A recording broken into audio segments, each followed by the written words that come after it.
Welcome back, Rebels, to University Speaks for the first show of the semester. I'm Lena Atu. And I'm Jelani Watts. Thank you for joining us. So yeah, I'm so excited. There's so many more people on campus now. Yeah, it's just the campus life is really about to bloom.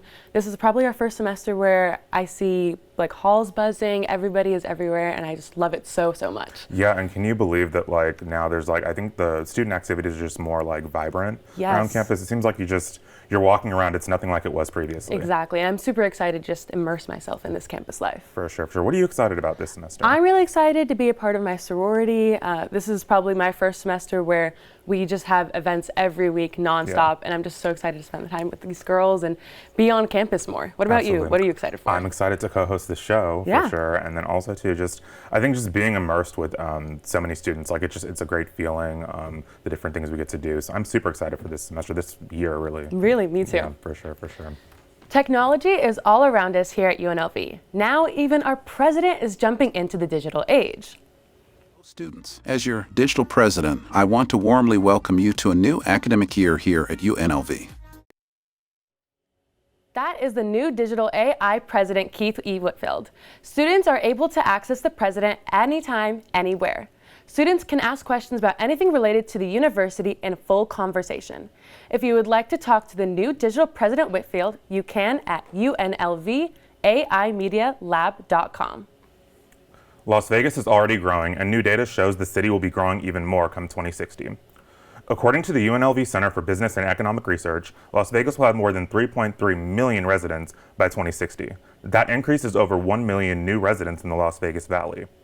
Another estimated 498,000 jobs are expected to be added between now and 2060 to support the population increase. The need for internet speed is here. The OIT department created several outdoor Wi-Fi pillars for better internet coverage. Pandemic relief funding helped address internet issues and now convenience online classes from anywhere on campus. For the best access, students and faculty are encouraged to connect to EDU Roam with their ACE credentials. Have you smelled cigarette smoke or a vape pen since you've been on campus this fall? Well, that means someone's been breaking the rules. Let's take a closer look into a new policy that affects many students on our campus. The days of smoking and vaping are in the past, as students are no longer allowed to do either on UNLV property. While many students aren't pleased with the new policy, others couldn't be more thrilled.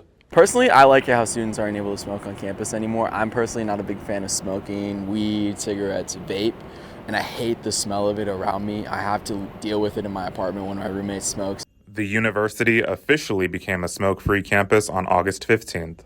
This is in partnership with the Southern Nevada Health Districts, along with many other organizations. Although quite some time has passed since the announcement was made, a large portion of the student body is still unaware of the change. I kind of just walked on the campus first day. I was like, man, this is pretty cool. And I saw a lawn sign, right? And it had the no cigarette, no vape or anything. And then the next sign, it said UNLV is a smoke-free campus. I'm like, what? This is awesome. I'm like, this is kind of cool. So UNLV is encouraging students to utilize a variety of resources to help them stop smoking. If you or someone you know needs help quitting, call the Nevada Tobacco Quit line at 1-800-QUIT-NOW. The university-wide policy includes any electronic smoking device, tobacco product, or marijuana product. This is being enforced on any property controlled by UNLV and all its campuses. The policy is also under the Nevada Revised Statutes, and those who act against it would be in violation of the state law. More changes arriving on campus. The UNLV bookstore's renovations are finished. Here are some of the new additions to look forward to the next time you go shopping. The first major change is the addition of the Rebel Room. The new space was built for students to relax, study, or even hang out at. Another new area is the alumni area, where the history of past UNLV students is honored. And if you want to pick up products online, web orders can be picked up at the textbook area. Selfie spots are available for customers to post while using Rebels for Life graphics. The Marjorie Barrick Museum of Art is celebrating their 10th year anniversary. I had the chance to check it out and see how they're marking the major milestone. The Marjorie Barrick Museum of Art is celebrating their 10-year anniversary with a new exhibit called Making Room. Making Room maps out where the Barrick has been in the past and where it wants to go in the future. The exhibit runs through January 28th, 2023. Marjorie Barrick Museum of Art has been dedicated to contemporary art since 2012. Before that, we were both a natural history museum and a kind of a hybrid natural history art museum. 2012 is when we kind of decisively committed to art, so that's what we've been ever since. The Marjorie Barrick Museum of Art is the only art museum in the city of Las Vegas. We created a show called Making Room, and it's partly made up of works it's entirely made up of works from our collection. Some of them come from the first show that took place here after we joined the College of Fine Arts in 2012. The museum is easily accessed on the west side of campus at the intersection of Harmon Avenue and University Center Drive. Anybody can come and see the museum. It is free. We're open to students, the public, basically anybody who wants to walk in our doors. For more information about Making Room and the Marjorie Barrick Museum of Art, visit UNLV News Center. You can check out the Marjorie Barrick Museum of Art from 10 a.m. to 5 p.m. Tuesday through Saturday, right across from the Lead Library. A new debate has been raised on the dress code over at the gym here on campus. Reporter Shantae Lewis brings us the latest. At the University of Nevada, Las Vegas, questions have raised if the Student Recreation and Wellness Center 2019 dress code needs an update. I find the dress code pretty stupid for girls. Crop tops, not being able to show your back, or just wearing a sports bra, I find pretty stupid, especially while working out. And we're in Vegas, where it's going to be 90 for the next 3 months. So, not a big fan of it. The first day when we came in here, like the very first time I attended the gym or just like went in there, a girl came up to us while we were reading the sign and she informed us that she had been dress coded. So it was just like right off the bat, like the first thing, like of course, like as a girl, the first thing you think of is like, what am I supposed to wear? And seeing that like that sign where it's just like so many things, like you have to cover up your back, you have to cover up your stomach, this and that. Speaking with Erin Ferrari, Executive Director of Campus Recreational Services and SRWC Facilities, gave a statement addressing that the dress code hasn't changed since 2019 and has and will always be enforced to limit the spread of germs as well as protect the equipment. This helps students focus on wellness, health, and fitness instead of body image. Our university strives to maintain a friendly and inclusive environment. The Rec Center staff is open to change and feedback. You can attend council meetings and contact the front desk to voice your concerns. If you or anybody you know has thoughts about the dress code, please check out these ways to voice your concern. The Aces raised the stakes and cashed in big time this season. Sports Director Dominic Lavoie joins us now with the full recap on how our Aces made Las Vegas history this year. Present them with the 2022 WNBA Champion Trophy.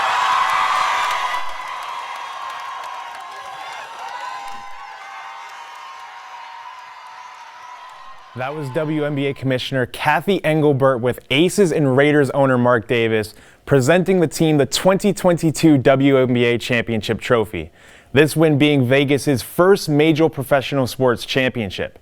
After the parade came and went, they really turned up there. Let's just take a look back at what made this season so special.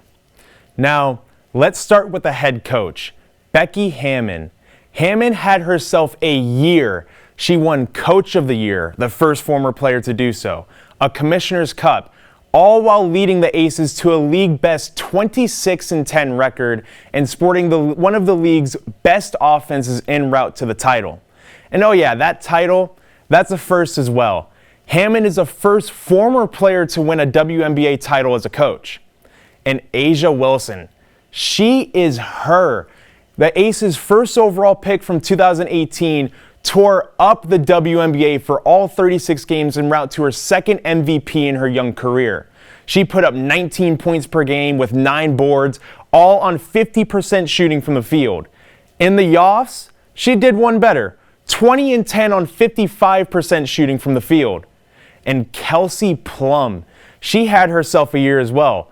20 points and 5 assists per game on 46% field goal percentage. She won the All-Star Game MVP and even got a signed jersey from the greatest quarterback of all time, Tom Brady, after showing she got that dog in her.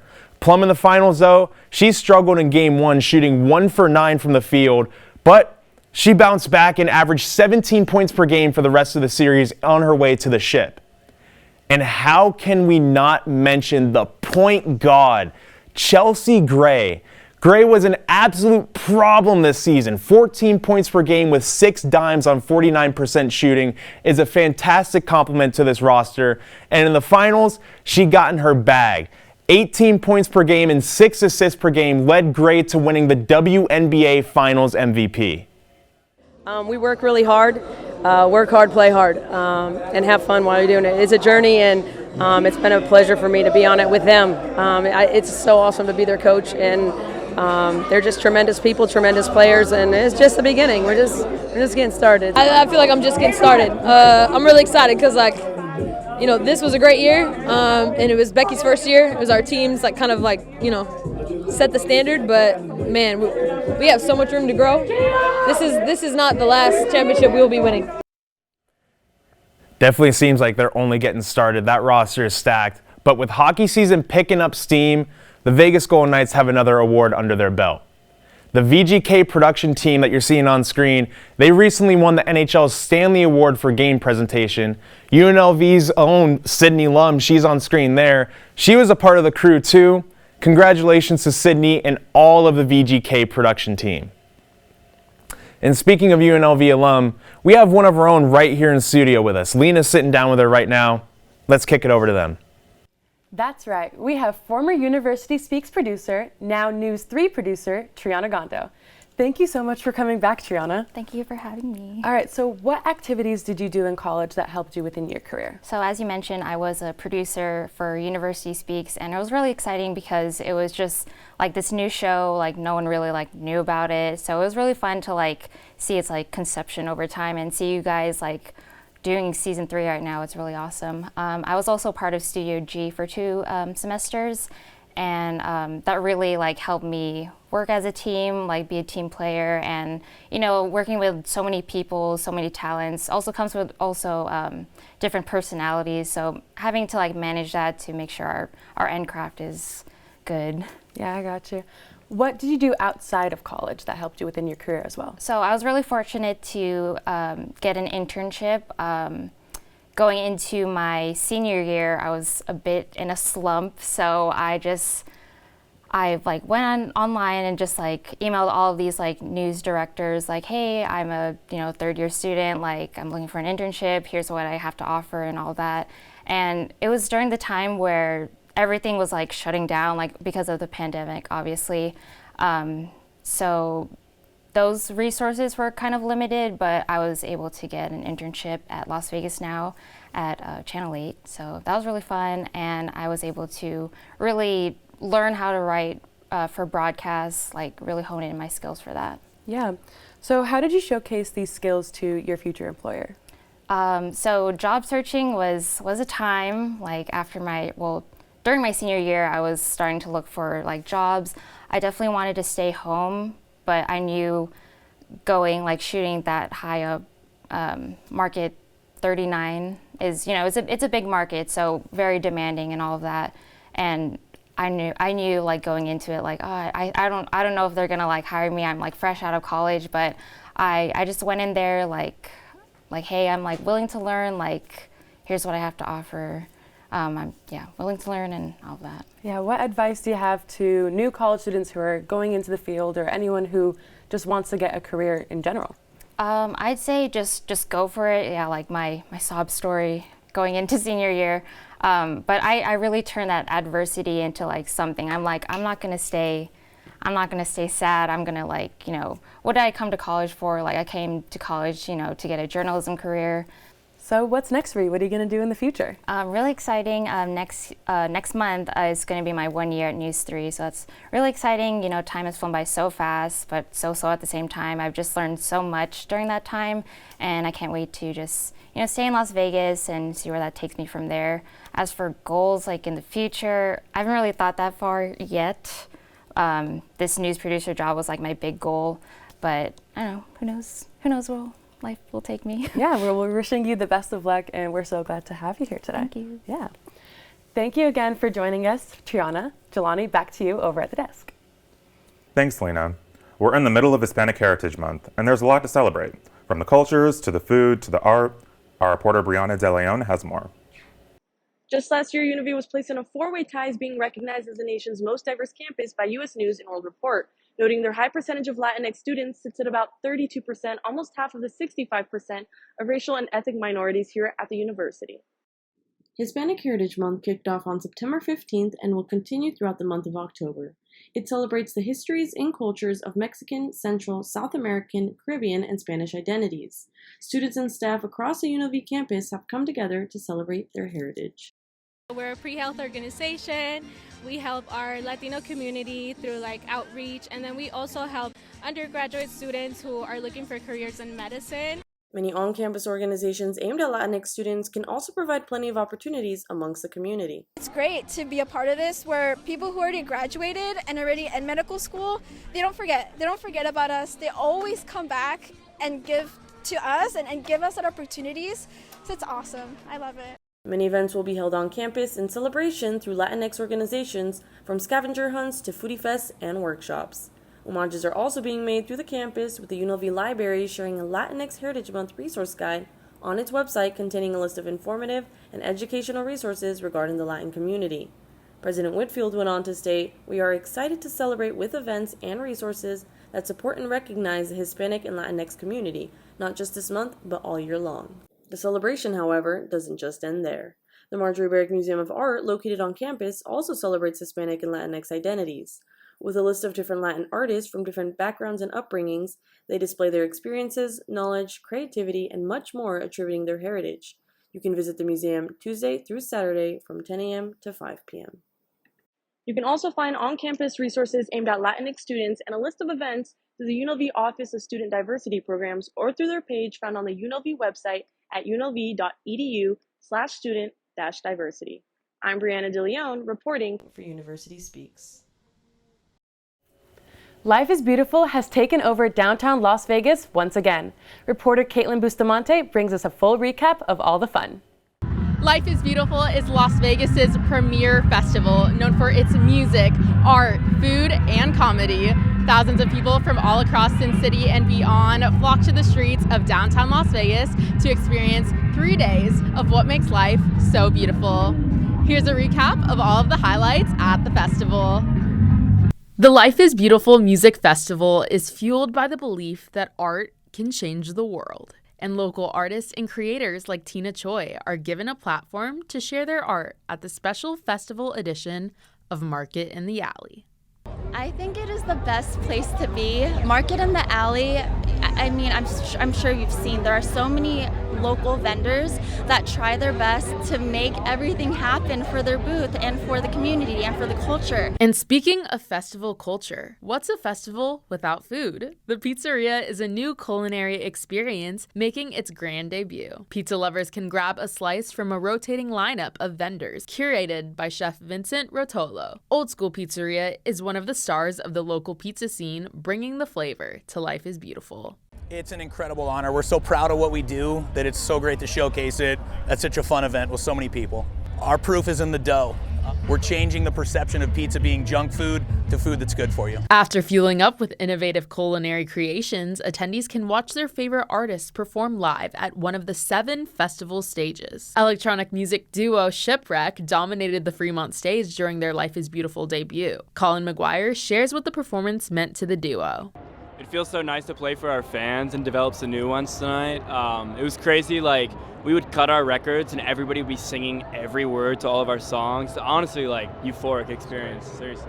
Musician Blue the Tiger recaps a standout moment from her performance and how she wants her art to change the world. I went down to the crowd, kind of ran through the crowd, and that was really fun, just be up close.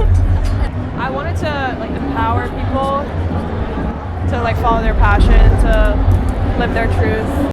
And singer-songwriter Lexi Jade rounds out the musician interviews with a message for young creators. It's not easy. Nothing that you are going to do is easy and come to you with the snap of your fingers. You got to work for it and you got to really believe in yourself. If that's your dream, if this is what you want to do, do it. Go for it. Life is Beautiful is returning next September 2023 with even more music, food, and art for the festival's 10-year anniversary celebration. Reporting for University Speaks, I'm Caitlin Bustamante.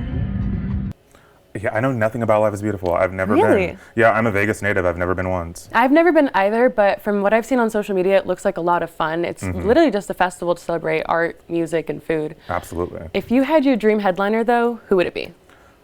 I'd have to say Rihanna. That's a Rihanna good for one. sure. What about you? Probably Taylor Swift. I'm a huge Swiftie. So Oh yeah, she love has a to see huge her. fan base, Yeah. so it makes most sense. Yep. Yep. But that's all the time we have for our show. Be sure to follow us on social media to stay up to date with news around campus. I'm Lena Atu. And I'm Jelani Watts. Thank you for watching.